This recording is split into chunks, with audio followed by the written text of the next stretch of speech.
The penthouse on the 53rd floor of 1 Manhattan West had floor-to-ceiling windows that framed the Hudson River like a painting nobody asked for.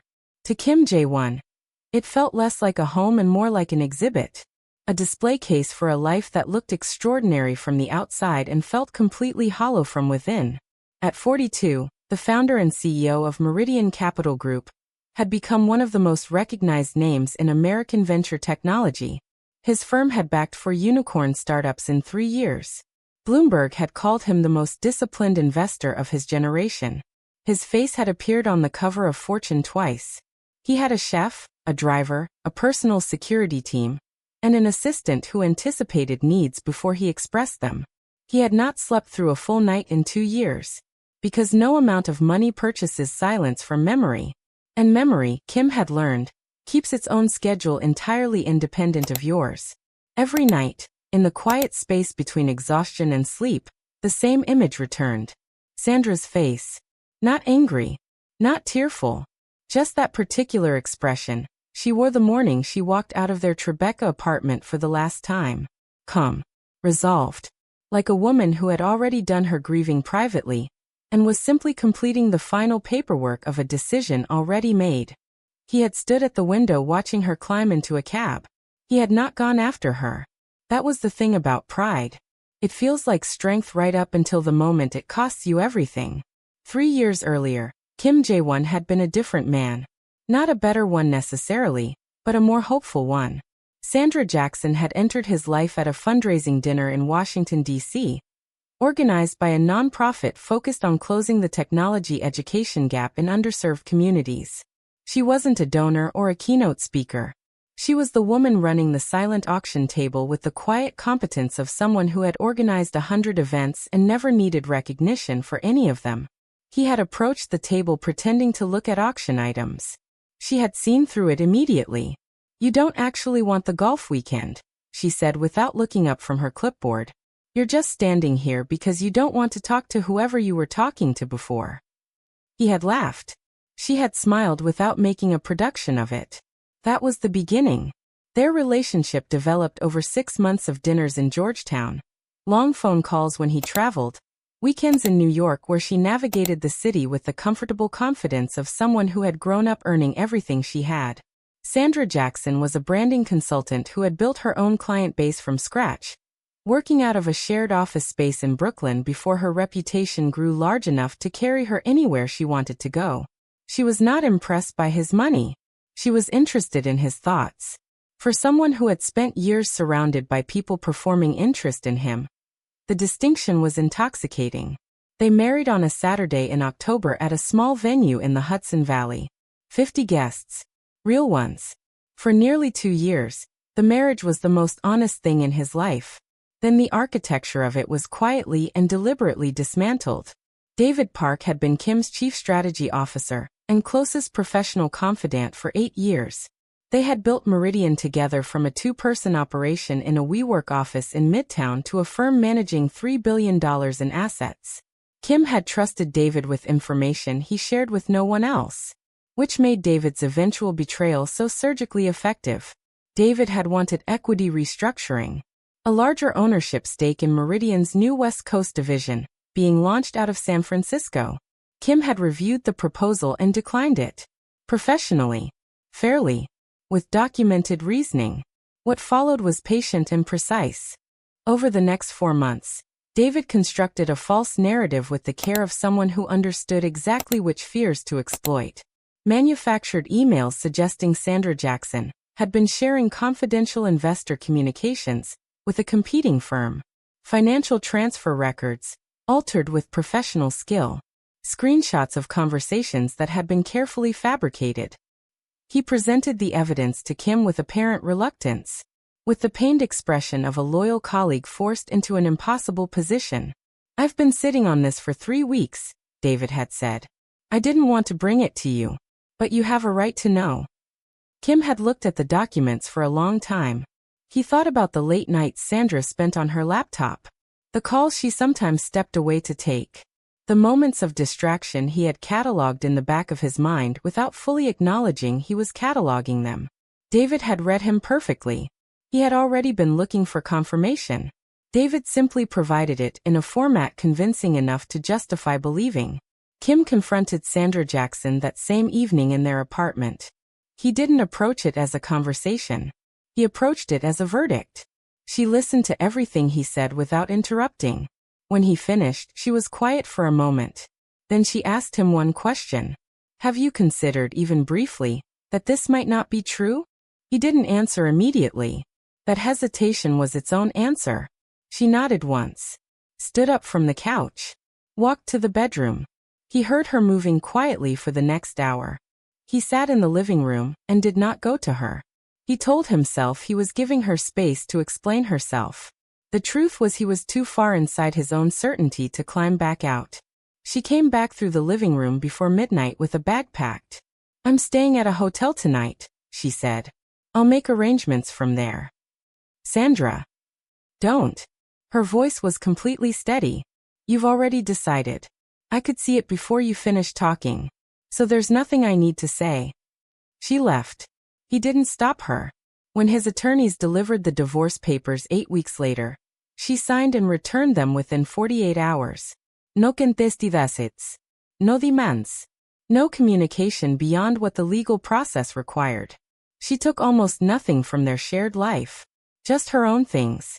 And whatever she was carrying that he didn't yet know about.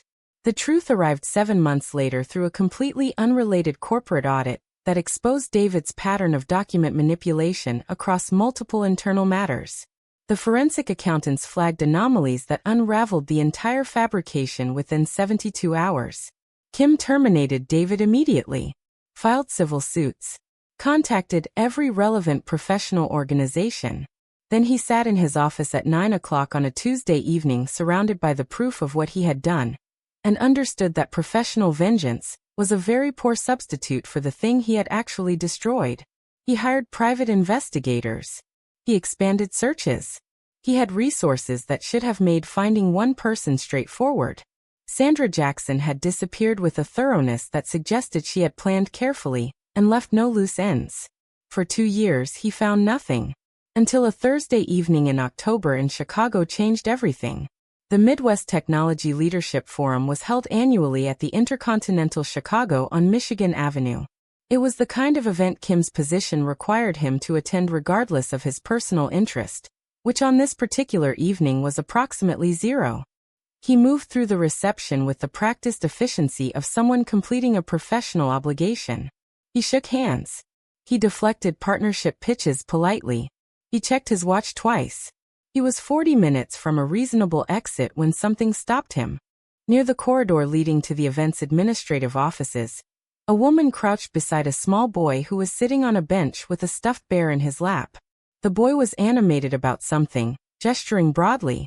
The woman listened with complete attention, her head tilted, dark braids falling over one shoulder. Her back was to Kim. He stopped walking. There was nothing specific he could identify. Just something in the particular way she held herself. A familiarity that arrived before recognition.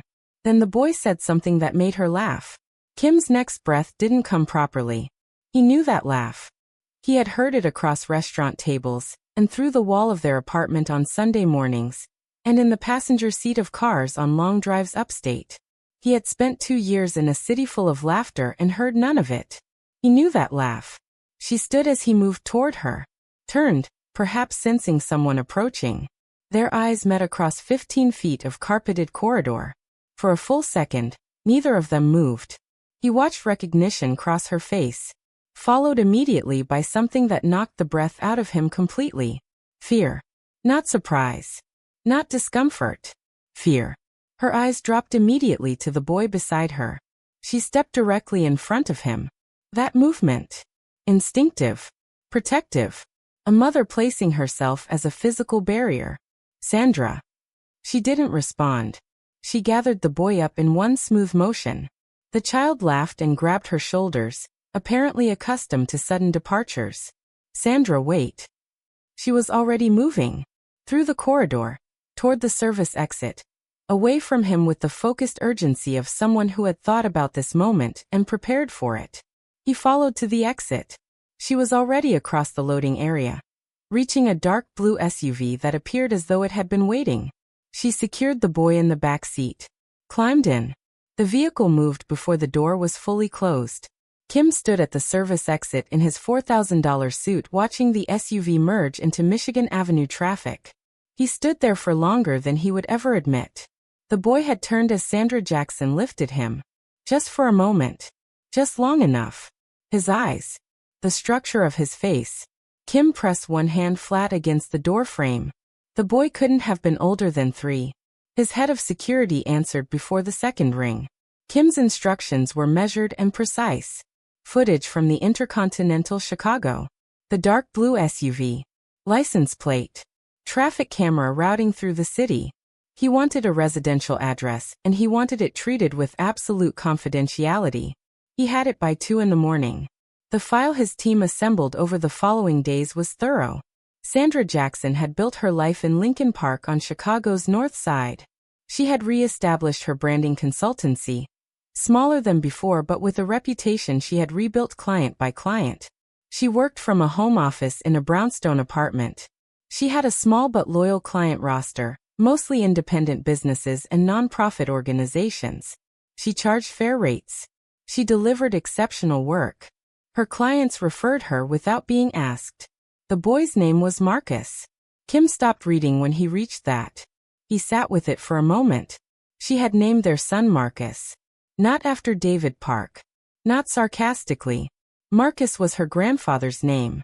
She had mentioned it once during a conversation he had half listened to, early in their relationship. He had forgotten. She hadn't. He continued reading. Age, 2 years and 9 months. He didn't need to do the calculation more than once. The timeline was unambiguous. She had been pregnant when she signed the divorce papers. Possibly already pregnant when he stood in their Tribeca living room and let his silence speak for him. She had sat across from him, carrying his child, and he had looked at fabricated documents and chosen to believe a man he trusted over the woman he had married. He thought about prenatal appointments in waiting rooms full of couples. He thought about a delivery room. He thought about the first night home with a newborn, alone in a brownstone in a city that wasn't the one where Sandra Jackson had built her previous life. He had been in Palo Alto closing a Series B investment during the window, when she would have given birth. He had sent his assistant a champagne basket for that deal. A broken sound left him before he could contain it. He closed the file, then opened it again, because he needed to look at the photographs of Marcus. At the way the boy laughed at something off camera in every single image. At the way Sandra Jackson watched her son in the pictures where she didn't know she was being photographed. He stared at those photographs for a long time. Then he called his assistant and cleared his entire week. He chose a Sunday morning in late October. No driver. No security within visible distance. He wore jeans and a dark jacket and a baseball cap, and he looked, he hoped, like someone who belonged in Lincoln Park on a Sunday rather than someone who had flown in from New York to find the family he had failed. He found them at a park 2 blocks from her brownstone. Sandra Jackson sat on a bench with coffee in a paper cup, watching Marcus attempt to befriend a dog whose owner seemed slightly less enthusiastic about the interaction than Marcus was. Every time the dog stepped away, Marcus followed with patient determination. Sandra called out gentle guidance periodically. She was smiling. Kim sat on a bench at a careful distance. He watched for nearly an hour. He noticed that Marcus narrated everything he did. A running commentary delivered to whoever was within range, dog, pigeons, passing joggers, the universe generally. He noticed that Sandra Jackson responded to every narration with real attention. Not the distracted half-listening of an exhausted parent, actual engagement with whatever the boy was saying.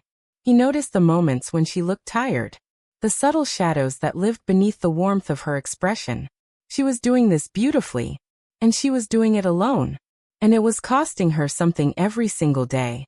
A small soccer ball escaped a group of kids on the adjacent field and rolled to a stop near Kim's bench. Marcus saw it immediately and changed course. He retrieved the ball, and then noticed Kim sitting on the bench and stopped. The boy studied him with the direct assessment children apply before social filters are installed. "That's not your ball," Marcus said. "No," Kim agreed. "It rolled over here." Marcus nodded as though this was a satisfactory explanation. He tucked the ball under his arm and continued looking at Kim. Why are you sitting by yourself? I'm just thinking. About what? Kim looked at him. About things I should have done differently. Marcus considered this. My mummy says that too sometimes. She says she should have gotten the bigger apartment. He paused. But I like our apartment. Sounds like a good apartment. It has a window seat, Marcus said seriously. That's where I do my thinking. Despite everything, Kim smiled. That sounds like a good thinking spot. Marcus. Sandra Jackson's voice carried across the park. Both of them looked up. She was on her feet, coffee cup abandoned on the bench, moving toward them with controlled speed. Her face pale beneath the autumn color. She reached them and positioned herself between Kim and her son without any pretense of casualness. Step back, she said quietly. Completely quiet. The kind of quiet that is more serious than shouting. The ball rolled over, Kim said. We were just talking. I know what we were doing. Her eyes were steady and burning. Step back. Marcus, she said without breaking eye contact with Kim. Come stand with me. The boy came obediently, slightly confused by the shift in atmosphere. You had no right to approach him, she said. Sandra, I need to talk to you. You needed to talk to me 3 years ago. No tremor in her voice. Just fact. You had every opportunity. You chose differently. I was wrong. Yes, she said simply. You were. She reached for Marcus's hand. Good, Kim. She walked away without hurrying. Unhurried departure was its own kind of power, he understood. At the park gate, Marcus turned and waved at him. By thinking man. Kim raised one hand. Sandra Jackson didn't turn around. He sat back down on the bench in the October air, and stayed there for a long time after they disappeared. He wasn't proud of what he did next. Marcus had left a juice pouch on the ground near the bench. Kim stood over it for several minutes before making a decision that he would carry the weight of afterward. He collected it carefully with a clean handkerchief. The private laboratory Meridian Capital used for sensitive matters was discreet and thorough. He submitted the sample with his own profile and requested processing under full confidentiality. He spent the following day unable to concentrate on anything. The result arrived at 11 in the evening. He read it standing in the kitchen of his hotel suite in Chicago, where he had extended his stay without telling his team why. Probability of biological paternity. 99.97%. He set his phone down on the counter. Then he sat down on the kitchen floor. Not dramatically. Just because his legs stopped cooperating. His son, Marcus, who had a window seat for thinking and called him the thinking man, and had offered information about their apartment as evidence of its quality. His son, Sandra Jackson, had carried him through a pregnancy alone, delivered him alone, brought him home alone, raised him in a new city with rebuilt finances and no safety net from the marriage she had walked away from with nothing. And in 2 years and 9 months had never once contacted Kim's legal team to establish paternity or request support. She had access to information that could have changed her financial circumstances entirely. She hadn't used it. Because she hadn't wanted anything from him. Not even what she was legally entitled to. Kim pressed his back against the kitchen cabinets and stared at the ceiling of the hotel suite. He thought about the version of himself that had stood in a Tribeca living room, and looked at forged documents and chosen certainty over the woman who had given him every reason to choose trust. He had been afraid. Afraid of being deceived. Afraid of being the person who was fooled. And that fear had made him foolish in the most permanent way. He stood eventually. There was a board meeting in New York tomorrow that involved the most significant acquisition in Meridian's history. He called his assistant. Clear tomorrow. Sir, the acquisition meeting. I know what's scheduled tomorrow. Clear it. He ended the call. Then he sat at the hotel desk and thought carefully about what he actually wanted to say to her. Not what would be strategic. Not what would be persuasive. What was simply true. His head of security called at 7 the following morning. Sir, there's something you need to know. Kim was already dressed. Go ahead.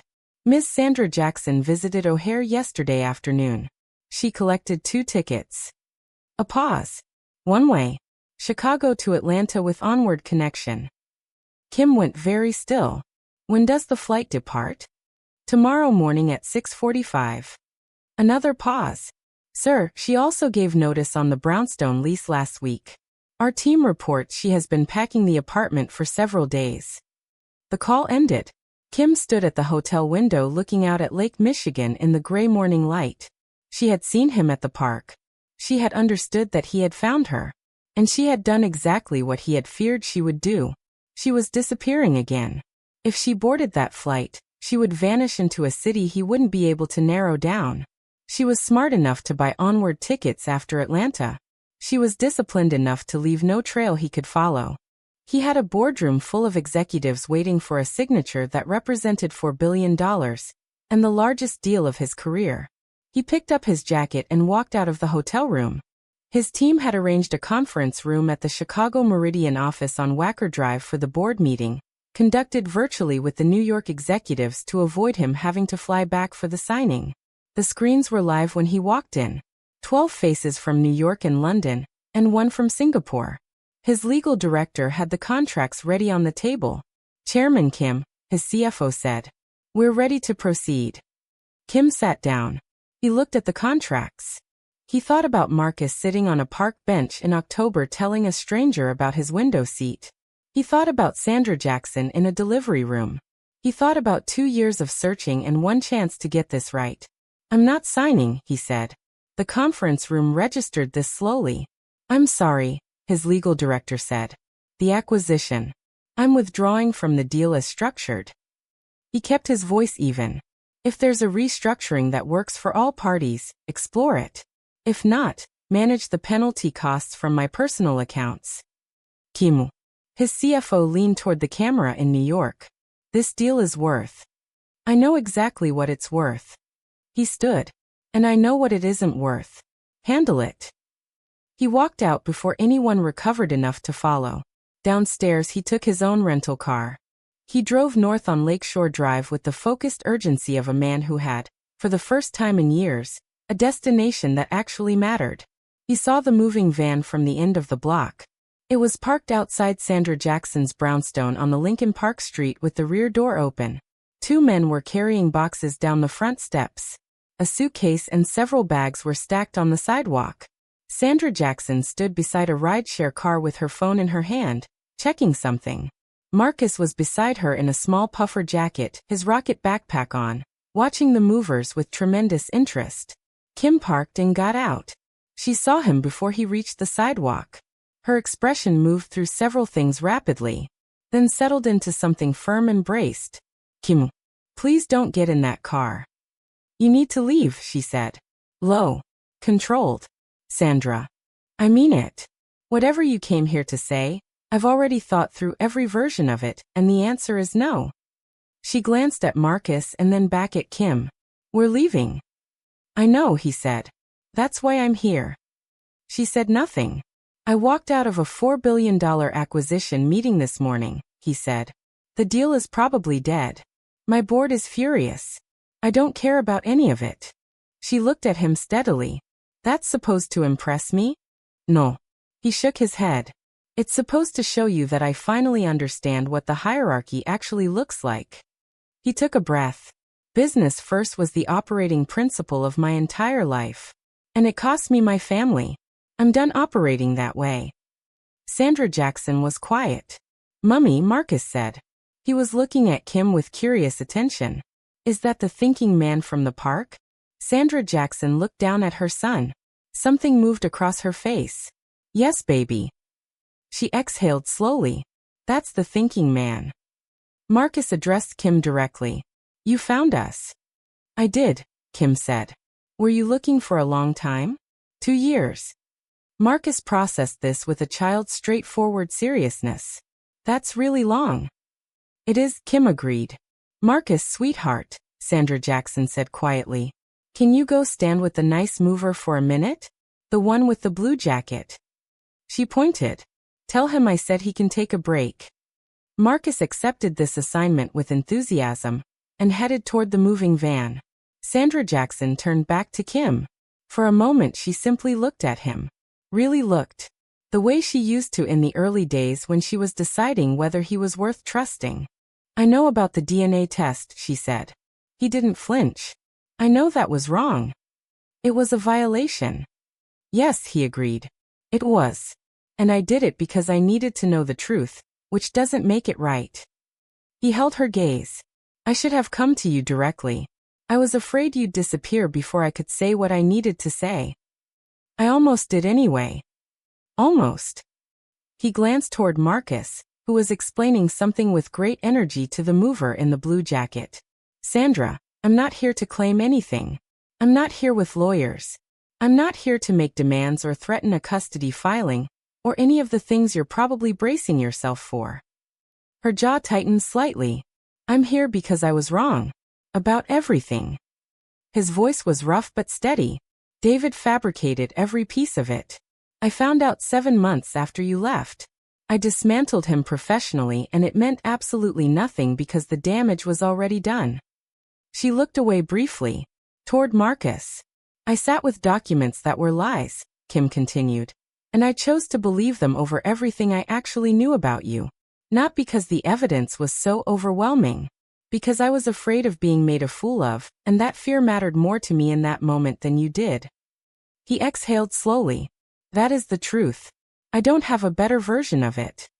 When she looked back at him, her eyes were wet. Do you know what I thought about, she said quietly, when I signed those papers? Tell me. I thought about every single time I had defended you. Her voice stayed even and controlled. To people who told me you would eventually choose your world over me. Every time I said no, Kim isn't like that. He sees me. She paused. And then you stood in our living room and looked at forged documents and chose them over 3 years of me being exactly who I told you I was. He had no defense. He didn't try to construct one. I was wrong, he said again. Simply. Completely wrong. And I know an apology doesn't repair what I broke. He looked toward Marcus. The boy was now showing the mover something inside his rocket backpack with tremendous pride. But I'm asking you not to take him somewhere I can't find him. Not because of my rights. He paused. Because he deserves to know his father. And I want to earn the chance to be someone worth knowing. Sandra Jackson watched her son for a long moment. The October wind moved through the Lincoln Park street. Somewhere down the block a car door closed. You should know, she finally said, that I have spent 2 years and 9 months making sure he is happy and secure and fully loved. Her voice was steady. I will not allow anything to disrupt that. Not for your convenience. Not for anyone's. I'm not asking you to disrupt anything. If you disappear again. Her eyes came back to his. Sharp and absolutely serious. If you put Meridian first, or your comfort first, or anything else first, even once, I will not give you another opening. I want to be completely clear about that. Understood. I'm not forgiving you today. I know. And I'm not making promises. I'm not asking for promises. He met her eyes. Just don't get on that plane. Silence stretched between them. Marcus came running back across the sidewalk. He stopped in front of Kim and looked up at him with the open assessment of someone who had not yet learned to pretend. The mover likes my backpack, Marcus reported. It's an excellent backpack, Kim said. It has 6 pockets, Marcus said. Do you want to count them? Kim crouched down to his level. I would like nothing more, he said honestly. Marcus began pointing out pockets with the systematic pride of a property owner conducting a tour. Sandra Jackson watched them. Then she walked quietly to the rideshare driver's window and spoke briefly. The driver nodded and pulled away. She pulled out her phone and called the moving company to pause the job. Then she sat down on the front steps of the brownstone and pulled her coat around herself and watched her son show a near stranger the complete organizational system of a rocket-shaped backpack. And for the first time in 2 years, something in her chest released its grip. Not forgiveness. Not yet. But the very first loosening of a door that had been sealed completely shut. He did not rush anything. He understood that trust rebuilt at its own pace, and that trying to accelerate it was indistinguishable from undermining it. So he followed Sandra Jackson's lead and Sandra Jackson's pace, and was careful not to confuse patience with passivity. He flew to Chicago every weekend for 3 months, before she suggested he might as well find somewhere local to stay rather than putting himself through O'Hare every Friday evening. He took that suggestion and found a furnished apartment in Lincoln Park 12 blocks from her brownstone, and didn't read more into the geography than she intended. He showed up consistently. Saturday mornings he brought coffee and the specific brand of juice boxes Marcus had declared acceptable after an extensive comparative analysis that Kim had been present for and taken seriously. He learned the window seat was reserved for Marcus's exclusive use, but that the armchair beside it was available for guests during story time. He learned that bedtime negotiations were complex multilateral affairs requiring patience, and a willingness to accept that 3 more minutes meant 6 more minutes, and that this was simply the standing reality of the situation. He sat through dinosaur phases and space phases and a brief but intense phase involving the water cycle that Sandra Jackson explained had arrived without warning, and would presumably depart the same way. He was present for all of it. When his mother visited and made comments about the situation that reflected the same attitudes that had made Sandra Jackson feel unwelcome 3 years earlier, Kim addressed it directly and without softening the correction for the sake of family comfort. His mother was stunned. His sister called him afterward and told him she had never heard him speak to his mother that way. Good, he said. He meant it. Sandra Jackson didn't comment when he told her. She simply looked at him for a moment longer than usual. Then she invited him to stay for dinner. He understood the significance without making a production of it. Spring in Lincoln Park arrived with the particular enthusiasm of a Midwest spring that has waited longer than it wanted to. Kim stood beside Sandra Jackson on the lakefront path, watching Marcus attempt to fly a kite with the intense focused concentration of someone who had been told exactly how this worked, and was now discovering that instruction and execution were entirely separate matters. He's going to blame the wind, Sandra Jackson said. The wind is genuinely not helping, Kim said. The wind is fine. He's holding it wrong. Should we tell him? No. She sipped her coffee. He'll figure it out. She was watching them with her coffee cup held in both hands, and an expression he hadn't seen directed at him in a very long time. Not caution. Not careful evaluation. Just warmth. He walked back to her while Marcus ran the kite in triumphant loops across the sky. She didn't move away when he stood beside her. After a moment she leaned slightly against his shoulder. Not a declaration. Not a promise made aloud. Just a Tuesday afternoon on a lakefront path in Chicago in the spring. Just the weight of a year of showing up, quietly and consistently, lifting from both of them at the same time. He told his teacher, she said after a while, that his dad can count to 100. I can count to 100. I'm aware. Her tone was dry. She seemed impressed. I didn't correct it. He smiled. Sandra. Don't make it a moment. I just want to say. Kimu. She looked at him sideways. The corner of her mouth moved. Watch your son fly his kite. He looked at Marcus, who was now narrating the kite's entire journey to a passing jogger who had not requested the commentary, but was receiving it with visible delight. He gets that from you, Kim said quietly. What specifically? The way he makes people feel like they've been seen. Sandra Jackson was quiet for a moment. That might be the nicest thing you've ever said to me. I have more. Save them, she said softly. You have time. And standing there on a Chicago lakefront path with his son's laughter carrying across the water, and Sandra Jackson's shoulder warm and steady against his, Kim Jae-won finally understood what had taken him the better part of 4 decades to learn. Success was not the Forbes list. It was not the fund size or the acquisition or the number of times his name appeared in print. Those things were real, but they were not the point. The point was this. The ordinary extraordinary privilege of being trusted by a child. The incomparable and daily work of becoming someone worthy of a second chance. The simple discipline of showing up for the people who had every reason to stop expecting you. He had walked away from a $4 billion deal to stand on a path in Lincoln Park and watch his son run. He would make that same choice without hesitation every single time. Because finally, after everything it had cost him to learn it, Kim Jae-won understood what mattered most. And he was not going to waste a single morning of it. If this story moves something in you, subscribe to this channel right now and hit that notification bell. Every single week we bring you stories about love, painful lessons, and the people who find the courage to choose what matters most even when it costs them everything. Share this with someone who needs to hear it today. And stay close because your next favorite story is already on the way.